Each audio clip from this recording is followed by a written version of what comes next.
Welcome to Threads of Enlightenment, a podcast devoted to helping you overcome challenges in your life that prevent you from becoming the best version of yourself. Each episode features interviews with people from all walks of life about their journey of self-development and the principles they utilize to overcome their fears to achieve their desired outcome. Ready to be enlightened? Here's your host, Ken Primus. Welcome to another episode of Threads of Enlightenment. Guys, you know I love this piece right here. I get a chance to just welcome our guests because I know they're coming with a couple of things very expensive, their time. Wow, time, man. When I was young, I didn't understand the value of it. But there's a scripture in the Bible that says, teach us to number our days.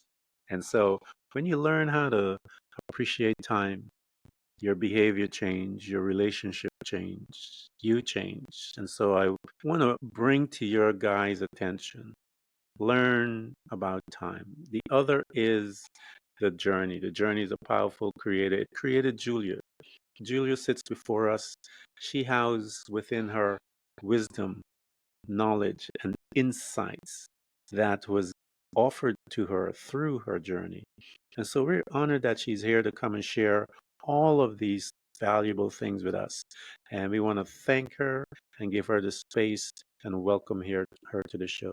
Julia, thank you so much for coming to Threads of Enlightenment. You're introducing me. Oh, Yes. perdóname, Ken. Sí, soy Julia Carmen. Thank you, Ken, for having me on the show. I really appreciate it. And I'm looking forward to this time spending time with you. Mm-hmm. Definitely. So am I. One of the questions that I ask my audience, my guests, so that my audience can hear this, is so that they can crystallize what I call their mission statement, the thing that they have found their assignment. Julia, I tell everyone that we are here on this planet for our assignment, not for a job and then die. And so I offer you the opportunity to tell us, how do you serve mankind? I love that. Yeah. Well, actually, mírale, soy curandera de la alma, so basically that's the seer of the soul. It comes from the lineage from my the women. So I was born like this. So I think we were all kissed by God on the forehead. It just depends on whether we are aware of that or not. Yeah. Because we're here in body form, we're here for, like you said, a purpose, a reason. And so I feel like I just saw what I saw in the human and non-physical realms. My school, I guess, I don't like to call it school, but it's called the School Without Walls, Walking in Both Worlds. And that's my understanding. I've always known that my whole life. My mother was a curandera del cuerpo, which means she used to give, in her little town in Mexico, she used to work with people and take care of their, massage. People were not feeling well or whatever, and she would massage them back to health, their feet, their arms. My grandmother was la curandera de la hierba, so she was great with herbs and things. I happened to come through as the seer of the soul. So basically, when somebody comes to the School Without Walls, able to, when I get quiet and sit with them, I see that which is in their soul self of being from the beginning to the end of all time for themselves. Yeah. So it's basically, everything, you name it, it's there. And so that's how I came in. Never knew anything was different until other folks said they didn't see things. So then I learned to, as a little girl, I learned to maybe I shouldn't tell people stuff. Because even as an adult, people would get little, like, how do you know that? And I go, oh, shit. And I thought everybody did. So then, boundaries and grounding, boundaries and grounding. Yeah, there's some visions and stories you don't say to people. I grew up in a church, and I remember this guy, Joseph, told his brothers, of all people, that he saw them in a dream and that they were serving him and they tried to kill him.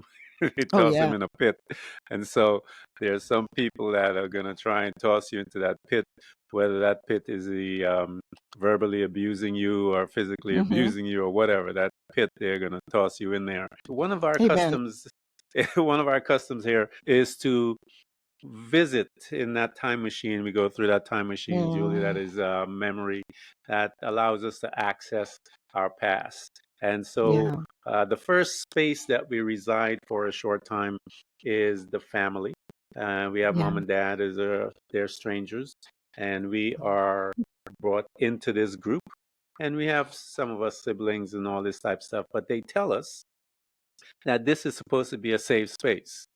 Mm. So, but we're brought into this, and these two people and our siblings and so forth, but we're going to exchange data, if you will. They're going to input stuff into us. How was your family unit? No bueno. I was out of there by the time I was 16. Yeah. No, no, no, no. Get me the hell out of here. That was wrong. But see, Oh, the, th- man. the thing that was interesting, Ken, even though when everything was going on, I knew because I had my peeps. I call them peeps Yeah, because some people, they call them their ancestors, this and that. I had whatever it is that I had access. And I would say, I'm not liking this, guys. And they're going, well, just hang here for a minute. But as soon as I yeah, could get out, I got out. No, it was yeah. horrible. It was no bueno. Yeah, a lot of abuse, you name it. There was 7 females and 5 males. Hmm. 2 I didn't know before. They died before I was born. And then yeah, and so my eldest brother left before. Yeah, he left when I was a little girl. But whatever you could think of and imagine a person, a male person like my father can do to a little girl, he did. And so I was like, ooh. So I knew on such oh gosh, amazing. I knew that my brain was not okay. Yeah, I was able to put them aside, the human side and the non-physical. I was able to keep them side by side but not integrate them. mhm. I just knew how to do that. I mean, psychologists could say you turn things off. I never turned anything off. Yeah, I just Yeah, kept things safe because I knew that my body needed healing. And so I had met my partner. I don't my ex-partner, but back then I met him. We lived in the same neighborhood, and ended up hanging with he. And then we got married at 17, started having babies right away. And then when he got health insurance at 21, I said, okay, I need to see a human therapist. That's what I call them. And yeah, so I went and looked for a human therapist. And I basically said, I'm not okay. I have weird thoughts and I'm very dysfunctional, and I married a dysfunctional man. He came from very similar background, yeah. and so we were like, no. So Wow. my journey has been that, which is to integrate both worlds at the same time because we So, walk them Julie, both. yeah, you were 17 when you had that insight as to that I need help. Um, Oh no, I needed that help a long I'm, time before that. I just didn't have yeah, access to it. Does that and make access sense? to it. Yeah, Yeah. and when you recognized you had access to it, you went immediately for Oh it. yeah.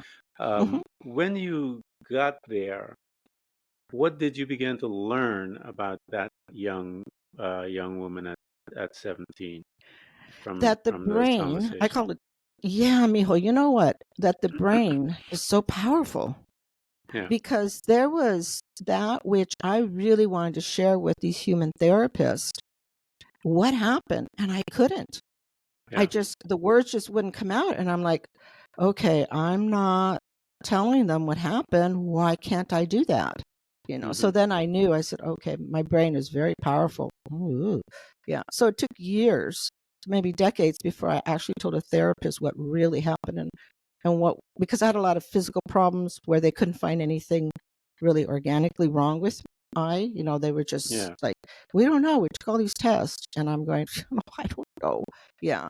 So the brain, oh man, does it hold on to that stuff? Yeah, that's what the Hmm. journey is about. We have to learn how to rewire. I call it the thought field that is so permeating with all of the negative data, the Hmm. less than pictures, imagery that are in there, fearfulness, doubt, unbelief, anger, Hmm. all of those things that reside within that thought field.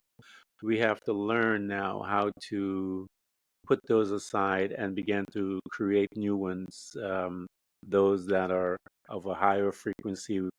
People mention that love, compassion, and all of those different things.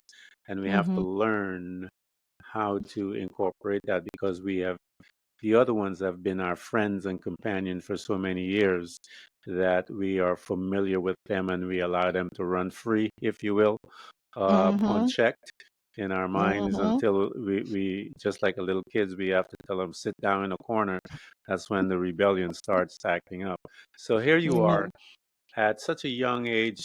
You saw it before, but you had access at that age and began to Mm-hmm. seek help and to try and get a better understanding of what's going on. But you didn't get a chance to really express the truth to Mm-mm. anyone as to what was going on, really going on.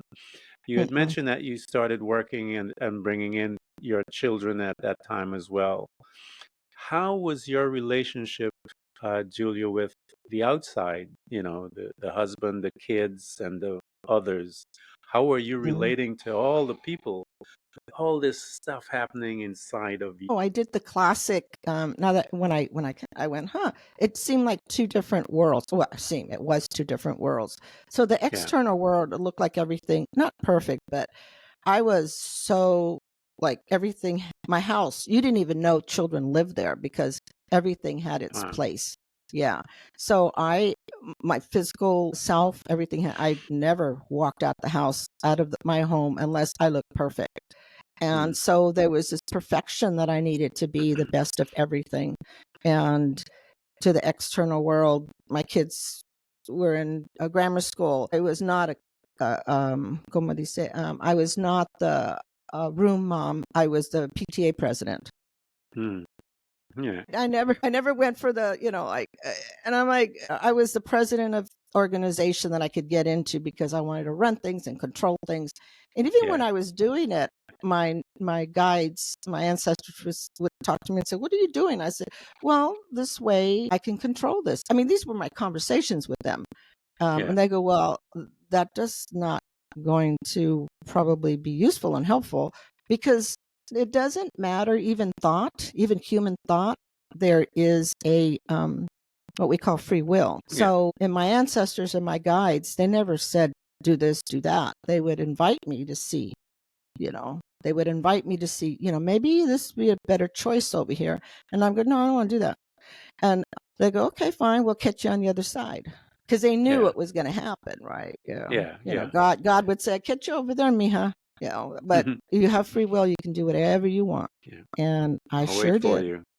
Yeah, Yeah, just wait the for same. you. Wait for you to catch up because that's what we do. And I know I was a little crazier than some. I remember when I turned my back on God, I told him, I'm sure he must have looked at me. So what's wrong with this guy? I said to him that I'm going to be the best sinner you ever saw. And I was like, well, he probably said, man, just sit down. I've seen a lot worse than you think you are. So You're we funny. get into these crazy things that we Mhm. think we're so independent of things, not realizing that when we are offered those opportunities to Mhm. bypass a lot of years of suffering, Mhm. those manifest through a decision that we would make. And then, 5 years later, you're still in this pain because you made a decision 5 years ago. So I always tell people be very mindful of your decisions that are before you. Some have Mhm. a timestamp of a minute, 5 minutes, 10 years, 20 Mhm. years, a lifetime. So you need to be mindful of those decisions that you make. So here you are, Julie. You are sensitive to the other world and really can't say anything. You are a control freak, as they say. Everything Mhm. has to, but it makes sense though, because here's this young girl that was violated by, as you Mhm. said, and had no control Mhm. and was seeking control and wanted to have that control. And she got it through that performance, as you say, that controlling of everything. As Mhm. you are getting there and you're in control of everything, and we know how that always works out, and you have No your control. guides saying to you, relinquish that. And of course, Mhm. you know better than them because you've been living longer. Talk to us as to when that 2 hours.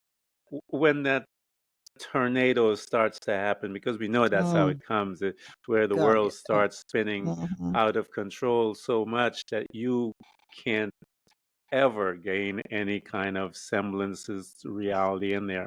What did that look like for you when your world started to have those cyclones coming in where you had no control? Ken, right on 38. Well, From 38 to 48, my body shut down. My body said, you know what? This is what we're going to do. You're not listening. And you have this beautiful gift that your ancestors gifted to you about walking both worlds at the same time, access. So at 38, I developed epileptic seizures. wow. Yeah. At Like 38? How is at that? 30, at 38. My I remember because it was 10 son, years. Mm-hmm. my son had it Yeah. at a young age, Mm-hmm. Julia. So what was the diagnosis basically? How did they come about and say that that was something that you would be experiencing in your 30s? Exactly. Yeah. Yeah, Well, you know what? Well, when it happened, it was like, what the fuck? I'm sorry. yeah, Like, yeah. It's yeah, okay. yeah. So no, I was, Children are went to bed. Yeah, yeah. I had my fifth child, male, Luca, and he was not planned. Let's just put it this way. I mean, meaning not my plan, but yeah, he was divine planned. And I had the fourth child I had was very traumatic. That I don't even talk about, and she's alive and all that good stuff, but which is great. But when I got pregnant with that fifth child, like 7 years, they're 7 years apart, I went into a deep depression, and it was yeah. very difficult. And so when I had him, we get it. He's like pushing 40 now, but he Wow, I went into postpartum depression horribly, horribly. It was just, wow. I was almost going to be institutionalized and everything. So I just said, okay, this is horrible. And then I went somewhere on a vacation, quote unquote, with my family, Yeah, my of origin, and I was on medication for the depression. Somehow or another, I don't know what it was, the heat or whatever. I had a reaction to the medication, and I started having seizures. And so wow. they Okay. somehow or another they were able to bring me back to the U.S. I got on a plane. I don't know how I did that. I do know, but um, and when I got back, my body just found this way of processing. And so my doctor, who had a great doctor back then, I was in the waiting room and I had a seizure right there. I mean, I was uncontrolled. So he right away put me in the hospital and he says, oh my gosh, that's a seizure. That's an epileptic seizure. You're 38 years old. Same thing. I need to send you to a Yeah, yeah, neurologist. So yeah, for three years, the 2 or 3 years or whatever, they couldn't figure out what was wrong. I went through so many MRIs. I saw all I was I'm not saying I'm okay with the fact that if it was all psychological, but if that was it, then let's fix it. That's how I yeah, always thought. yeah, Show me what it is and then I'll fix it, right? So I went through it was here in the Bay Area. I went to all the different specialists, some of the best specialists, UCSF and Stanford and all those, and they were all like, remember this was a while back. And then they're going, this is interesting. There's no known origin. There's some scar tissue on your brain, but we all have scar tissue on our brain. So they would send me to psychologists and therapists, and I'd go, okay. And they would send me back to the neurologist and say, no, you're fine. Mentally you are fine. Yeah, you've been through a lot of stress. But so they finally put me on some meds, and I was on those meds for 10 years. And then one day I just said, because I couldn't drive, I had to have someone with me 24/7. And I was having seizures, like we lost count one day on how many I had. It was bad. And it was horrible for my family. And so I was like, okay, I need to get out of this thing here. And my guides were with me the entire time. God was with me the entire time. And then finally one day I realized, gee, wow, you are stubborn, mija. You are yeah. effing stubborn. When are you going to let go? You need to let Well, you go. got to surrender. Yeah, you have Yeah, to. I didn't realize I Yeah, was doing that in the hmm physical realm, because yeah, every modality of healing that I went to, You name it, I did it on all Yeah. levels. Everyone. Either I was a great actress, I surrendered to all the, human, Yeah. they all said, you have your shit together. You really understand what's going on. And I go, yeah, can somebody help me? And it wasn't until I talked story with myself Yeah. that things Yeah. started shifting. So I went to my neurologist and I said, okay, I don't care where these came from. Get me off these effing meds because I Yeah. put on a lot of weight. My hair was falling out. I was a mess. And he says, really, it's going to take about 2 years, Julie. Are you ready? I said, I'm ready to get back to driving again. I want my Yeah. license back. I don't want somebody watching me 24/7. It's exhausting for not only myself, but my family. Yeah. And he goes, okay. And we did it with the help of an amazing neurologist. And when we were POW after 2 years, he just said, you ready to go back into the world? I said, hell yeah. Nice. Nice. so, And so at so when you 48, got back into the world, you what happened? can, you really making me, Well, you're going you know back in what? the You're world. wrong. You're so wrong. You're so wrong. You're right. You know that song? Yeah. You're so wrong. You're right. Well, at 48, then at that time I was married, and my ex he's the only reason I'm sharing with you his background is because of where I ended up for a minute. And he's Hawaiian, and we had bought in a little house, a little casita on the Big Island, which they call Hawaii. It's Hawaii, Yeah. the Big Island. And we had just in 2001 we closed. I remember that. And that was going to be our house that we were going to retire in and blah, blah, blah. Right. And then one day in 2002, I just looked at him and I said, I remember the day we went out for, he used to ride Harleys. He's still alive. And we went for a ride down the coast and we parked somewhere. And I looked at his and I'm leaving. And he goes, what? I go, I'm leaving. I can't do you anymore. And he's a whole nother story. And I said, what do you mean? I said, I can't do you anymore, dude. Yeah, no mas. I'm moving to the house in Hawaii. He goes, Yeah. oh, okay. And I remember we finished the ride. And then I just left. I said, I'm out.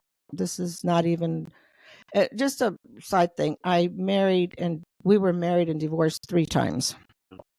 Yeah. So anyways, so I just said, I'm out. And my son, Luca, at the time was like 15, 16. And there was something that happened at home. And I said, hey, mijo, I'm moving to Hawaii. You don't have to come. But if you want to come, I'm moving to the house in HPP, Hawaiian Paradise Park. And he says, you know what, Ma, I think I'm going to go. I said, okay. And so we left, put him in school in 2002. I hung out there for about 7 years, 8 years, somewhere in there. Mm-hmm. And he's still there, my son, Yeah. in my little Yeah. house. Yeah. So But that was when the best thing. Well, I went there because as I woke up, Ken, to yeah. that which is, listen, not woke up, maybe I listened, right? And, Creator God said, you need to go. And I go, yeah, I know. Right on. And I go, where am I Yeah. going? He goes, well, the house. Go to the house. Go to Hawaii. And I'm blessed beyond measure because anytime God says, take you somewhere. I love the Bay Area. I was born and raised in San Francisco. Anytime he says move someplace, it's never a place I don't like. And then he puts me in Hawaii. Well, damn. And it's everything you could ever think of and more. Just Yeah. saying. And we lived Yeah. in a really interesting spot. People that know Hawaiian Paradise Park know it's right next to Puna, and they call Puna Ticks, and that's where it's just crazy over there. But hey, it was great. It's changed a lot in 20 years, but it is great. That's where a lot of the old Berkeley people went. Yeah. Yeah, Yeah. like the college folks. Yeah. I The met a lot of kids. them Yeah. there, and I go, nah, I didn't do your. I'm not a what? Como dice? I'm not a boomer. Trust me, I was not. Soy Latina. I didn't Yeah. do I just told them I didn't do your white thing. Okay, I just didn't. You guys are cool, but And as you started being obedient, surrendering to God, and as you state, and He Mhm. begins to direct your path now, because I remember reading a scripture that talks about that. Yeah. Surrender, and he will direct your path. As he now begins to direct your path, where did he begin to lead you? Because he's now in control. You have surrendered to a degree where Hmm. you took a lot of years to get there.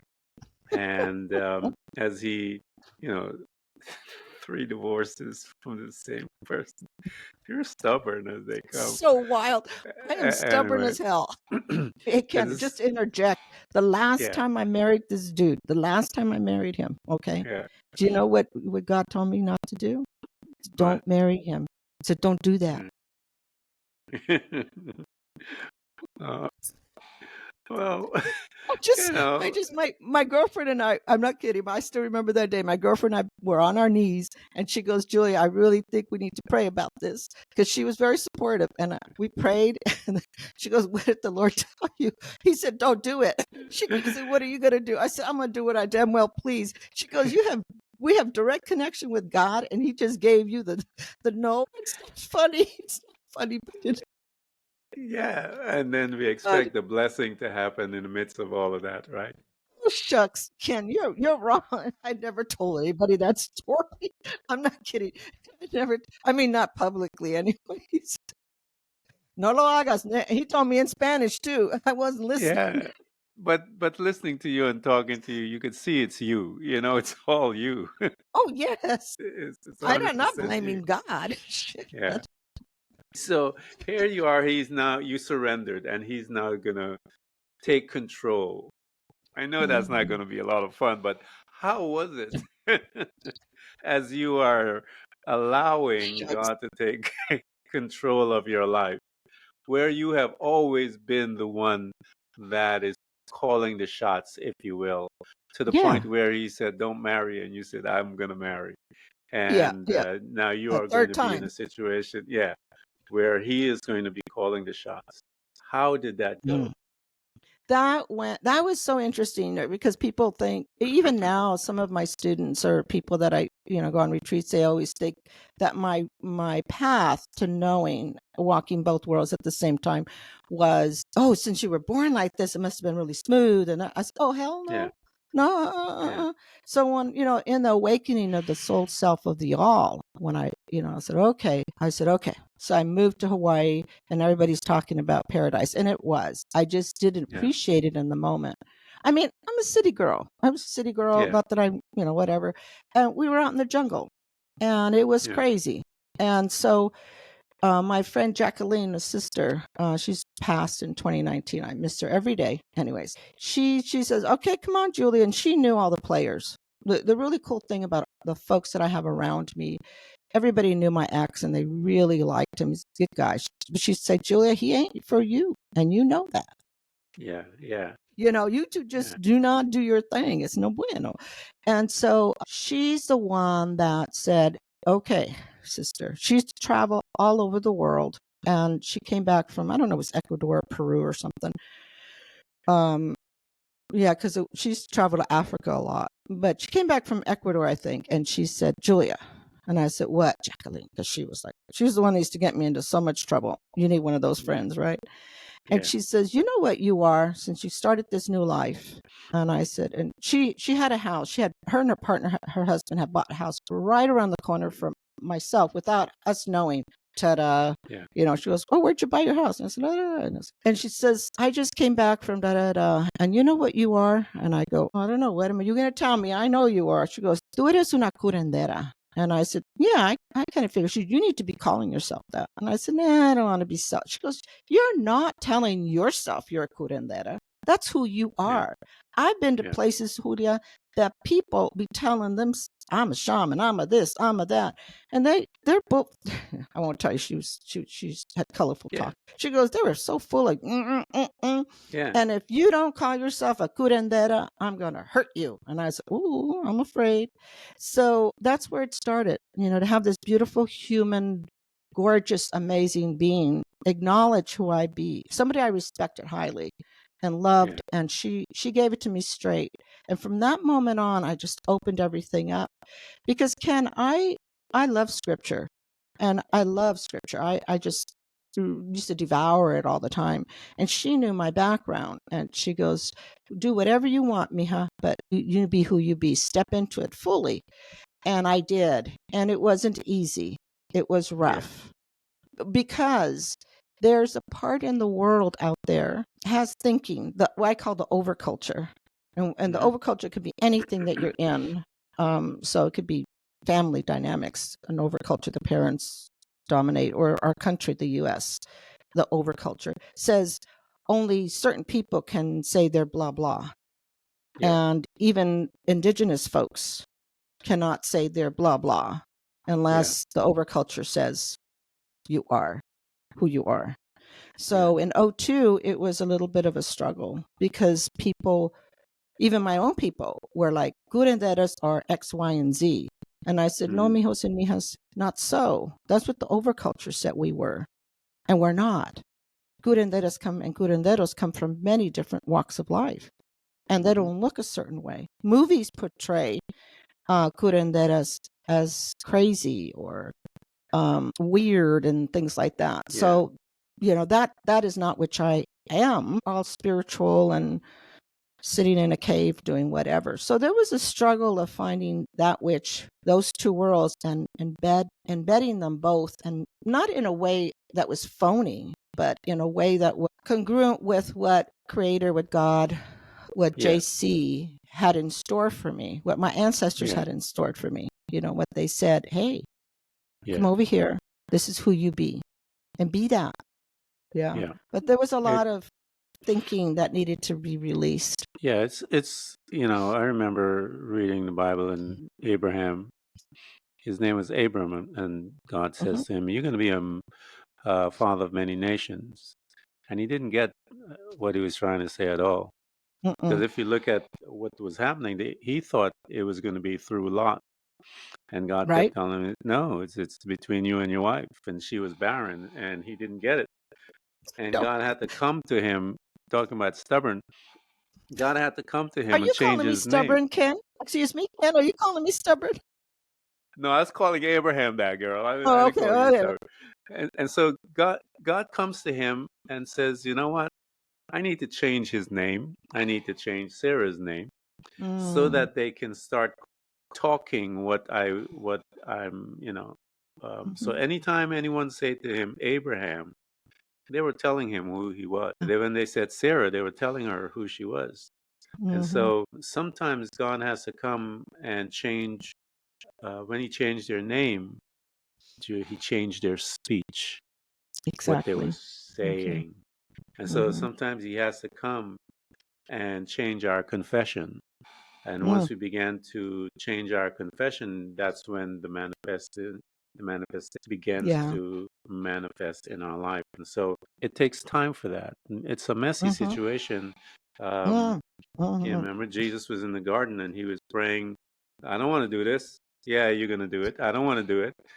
And he was sweating blood. It tells me that he was sweating blood, arguing with his father. And then we read later on, he says, you know what?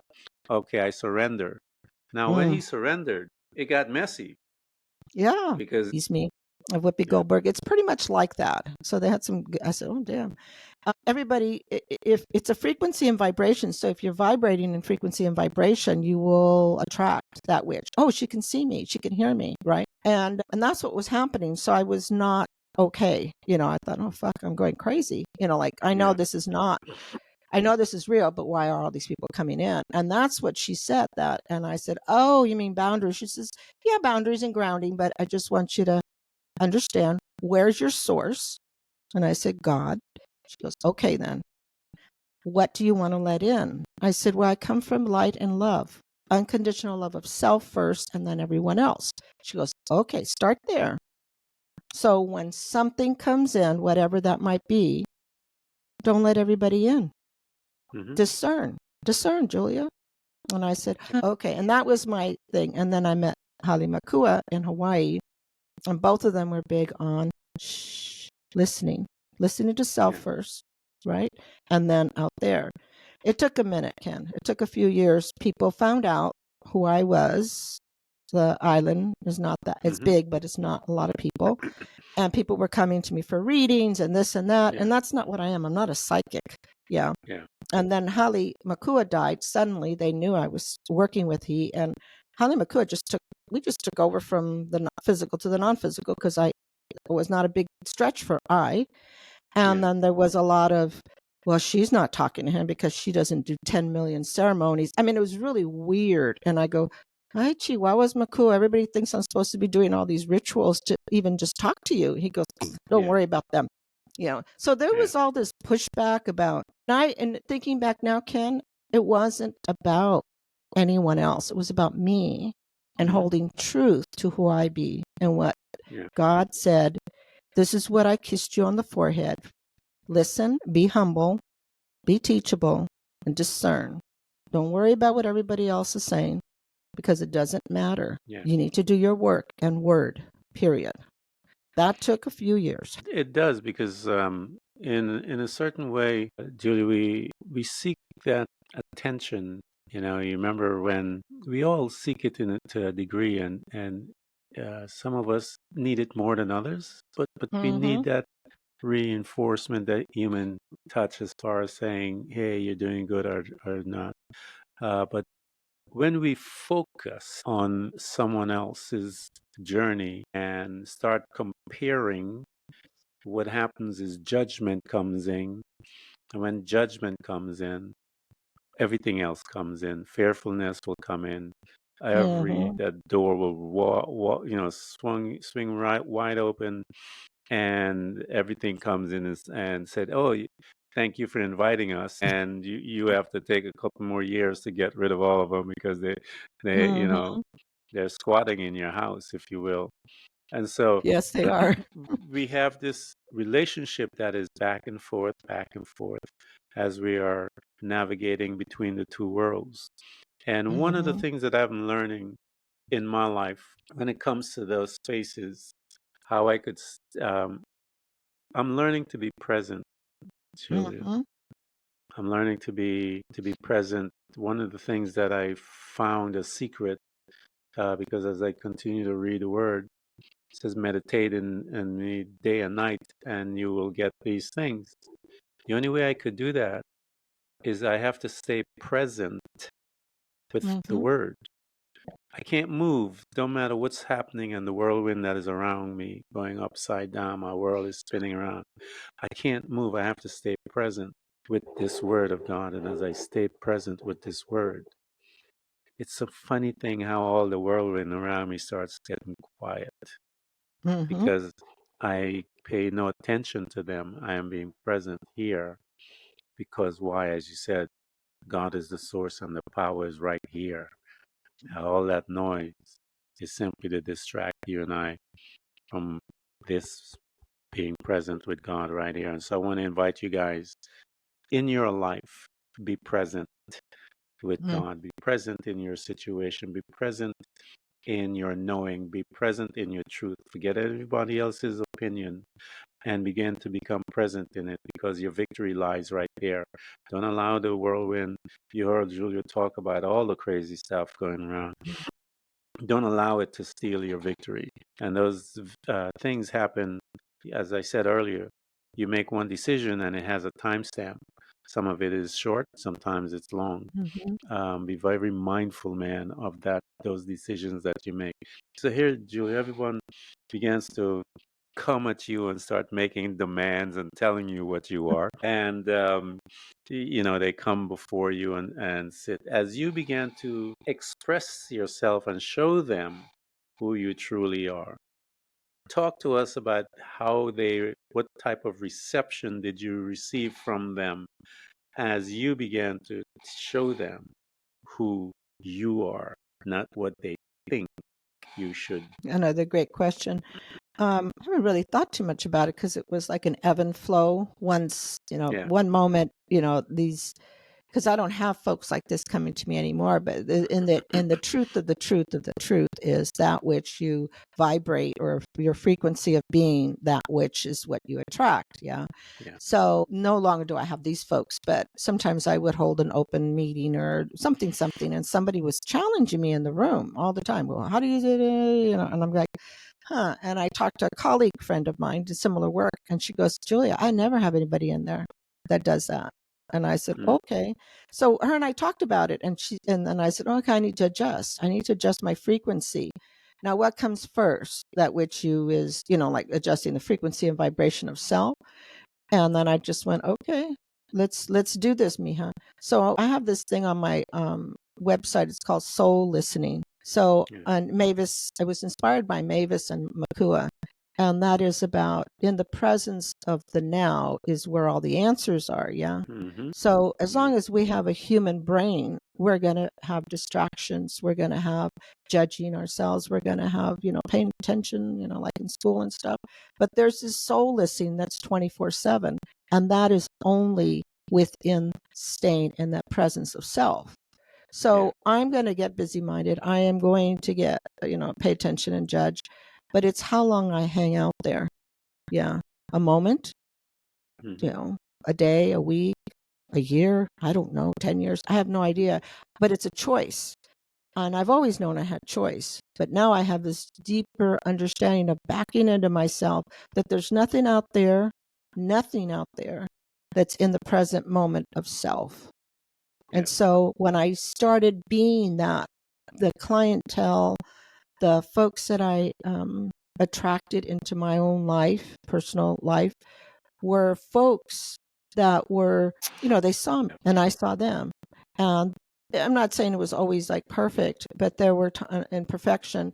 But even if we were in like, I don't know if I'm feeling you right now, it was okay because it was this mutual respect. I'm gonna hear you Yeah. out.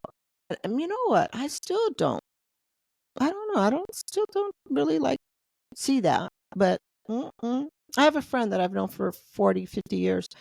Donna, we could be on all the different spectrums of the human realm. She doesn't understand my work, and she loves me, and I love her unconditionally. There is just, Yeah. true love that we have for each other. We don't agree on a lot of things, politics, this, that, whatever. But when we're together, it's love, Yeah. pure love. And so that's where it's like, Mira, Ken, you know what? I had a friend ask me the other day, what is this all about, Julia? What are you all about? What lessons are you learning for your own human self? And I said, you know what it is? It's what I teach. And that is to love Julia Godman unconditionally, no matter what's going around her, unconditionally, in understanding of the self of me and where I come Yeah. from. Yeah. And then you'll know who to bring into your sphere. That's what it is. And that's a tough one, to be Yeah. in love with self Yeah. unconditionally. A lot of Western belief system afraid to be there, Julia. They run. They they prefer to be with their cell phone, Mm. their everything else but their self, not Mm-hmm. understanding that all that is all is with the self. They are afraid to face themselves because of what they are afraid to run into. Guys, we've been talking to Julia for a while, and I love this conversation. And one of the things that she has is retreats, and I love the fact that she offers the soul listening. It's different, guys. Mm-hmm. I love some of these people that talk about shamans and stuff like that. I'm from British Guiana, and we Mm. have the Mm. Amazons, Mm. and we've gone into those places where the real boys are hanging out. The shamans that don't go to a weekend course and Thank you. sit at someone's. Ken, we don't have enough time to be talking story I about know, that man. one. I don't even want to go there. Yeah, amen. But a lot of people go there and just cause so much harm. These Mm-hmm. guys were ancestrally born and passed Mm-hmm. down. It's not this stuff that you guys see. If you sit with the real boys, Yes. you will feel something totally different and experience something totally different. And so I recognize some of what she talks about when she talks about soul listening. I've seen things. Now, when someone is in that space doing that, you become an open book. and she sees beyond Mhm. what you will ever think you will, and you want to know how she knows that, how she did, I never said anything about that. No one knows about that. All those type things is what you'll start saying as she begins to Mhm. dig deep into that aspect of yourself that you don't even know. And so I Yeah. want to invite you. I'm going to provide all of our stuff, our links for you guys to get there. There's so many programs that she has for you to assist you to fall in love with yourself. Mm. That's the key of all of this. As you fall in love, get insights about who you are and the beauty that is you. When you stand up, you will be able to face anything because you recognize that inside of you lies wisdom, knowledge, Mhm. insights, warrior spirit. I mean, Mm. you name it, it sits inside of you. You are a powerhouse.